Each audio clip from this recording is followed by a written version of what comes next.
Hi, my name is Stacy and I'm with Chosen.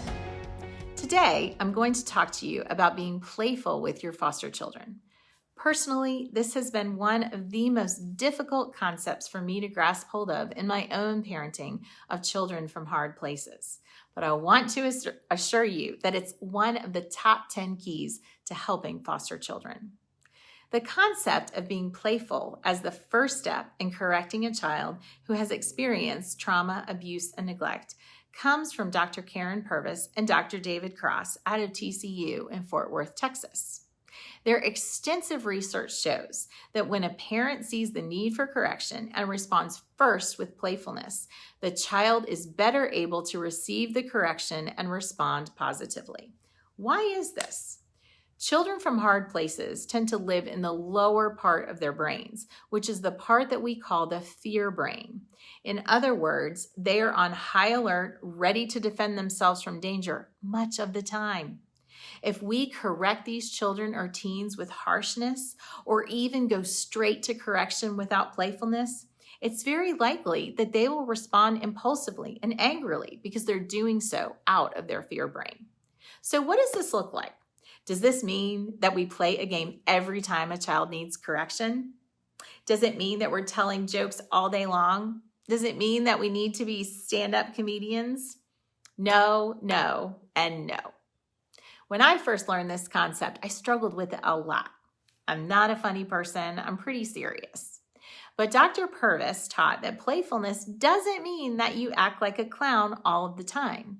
It means that you use a playful tone of voice, you use some silly language, and you use easy to understand phrases that you say consistently. Let me give you an example. Let's say for the millionth time, your 8-year-old foster son has left the table without taking his plate and cup to the sink. You have told him so many times to do it. It's written down as one of his chores on the poster behind the dinner table. Your biological children always take their plates to the sink after eating. You could, in frustration, say, "I've told you 1,000 times to take your plate to the sink and you never do. Now get over here right now and do what I told you to do. I will not tolerate you disobeying me." Well, that response from you might be the way that your parents talk to you, or while it might be true, or while it might make you feel better for just a second to unleash those harsh words in a harsh tone of voice, it is not a response that helps you connect to your foster son.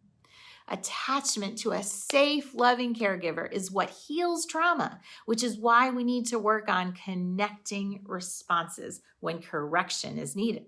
A playful response is the first step.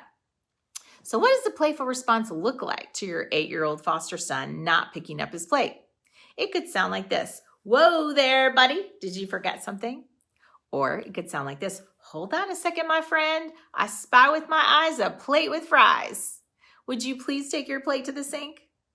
Or if you don't think that would be effective, you could try this: "Hey there, kiddo. I see that your plate is still on the table. How about you get that plate and I'll carry your glass to the sink for you?" Do you see how adding playfulness decreases the amount of words you're using?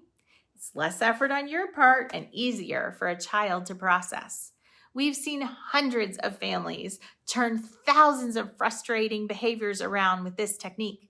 I can tell you that it worked really well when I was raising my young children, and it's pretty effective with teenagers and young adults too. Give it a try today. But if the thought of doing so makes you anxious, give us a call and we'll help you through it.